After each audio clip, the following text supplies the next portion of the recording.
Bonjour à tous. Nous allons parler du racisme vers celle du fascisme en France. Le fascisme s'est toujours construit sur une promesse trompeuse, celle d'un retour à l'ordre, à la grandeur et à une identité prétendument menacée. Il se présente comme une réponse simple à des problèmes complexes, exploitant les peurs, les frustrations et les colères d'une société en crise. Pourtant, derrière ce vernis de stabilité et de fierté nationale, se cache un mécanisme profondément raciste, qui constitue l'un des piliers idéologiques du fascisme.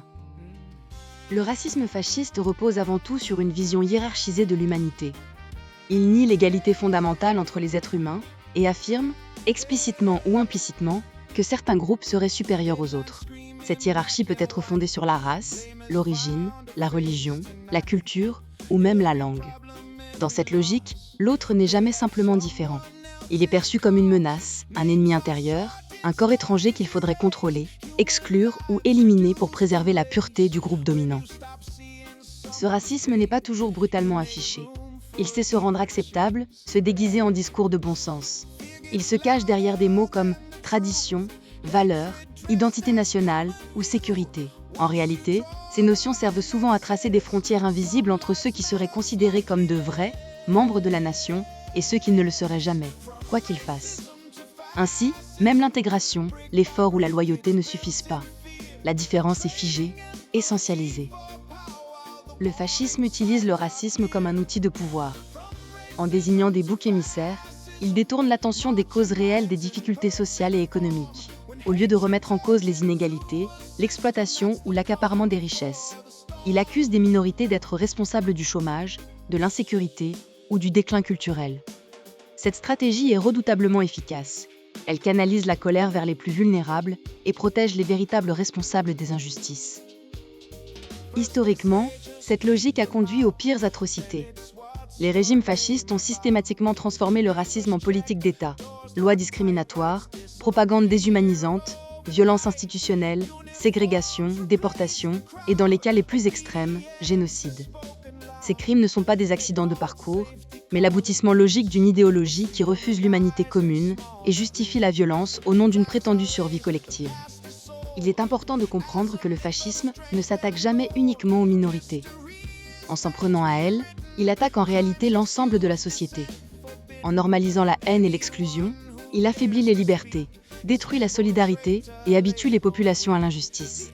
Une fois que certains sont déclarés indignes de droits, plus personne n'est réellement en sécurité. Le racisme devient alors un précédent, un outil qui peut être retourné contre quiconque dérange le pouvoir. Aujourd'hui, le fascisme et son racisme se manifestent souvent de manière plus subtile qu'autrefois. Les discours se veulent plus respectables, plus stratégiques. On parle de chiffres, de culture, de frontières ou de mérites individuels, tout en continuant à exclure et à stigmatiser. Cette banalisation est dangereuse, car elle rend la haine invisible, presque normale, et affaiblit la capacité de la société à y résister.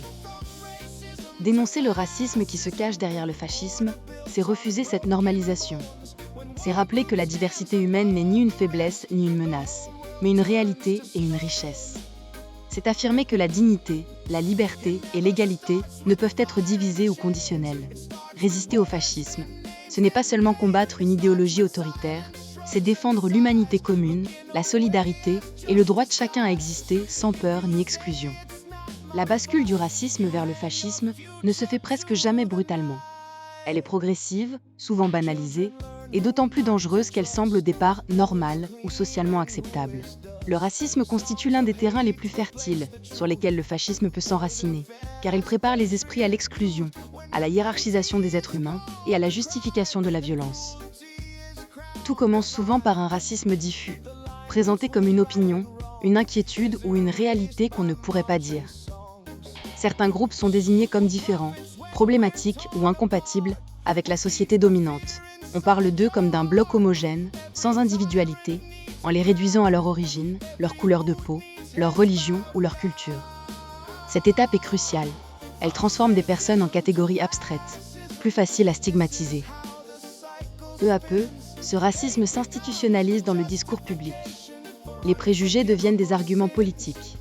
Les difficultés sociales, économiques ou sécuritaires sont attribués à ces groupes désignés comme responsables du déclin. Le racisme cesse alors d'être seulement une attitude individuelle. Il devient un cadre d'analyse du monde. À ce stade, la société commence à accepter l'idée que tous ne sont pas égaux, que certains auraient moins de droits ou moins de légitimité à exister pleinement. C'est là que s'opère la bascule vers le fascisme. Le racisme, déjà installé, permet de justifier des mesures autoritaires au nom de la protection de la nation ou de l'ordre. La répression, la surveillance, la restriction des libertés et la violence deviennent acceptables, puisqu'elles viseraient des populations présentées comme dangereuses ou inférieures. Le fascisme ne crée pas la haine, il l'organise, la structure et l'utilise comme moteur politique.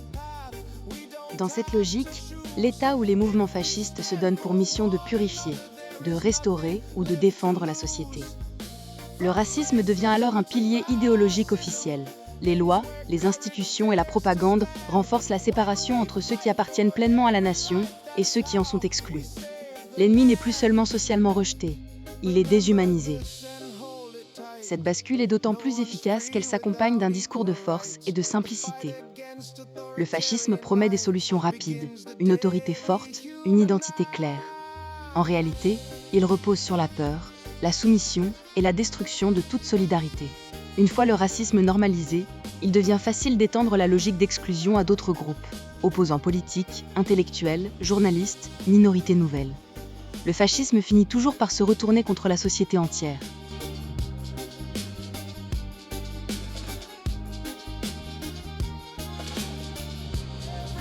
That's how we save the land. Remember this and hold it tight. No one's free without equal rights. The fight against authoritarian lies begins the day we humanize.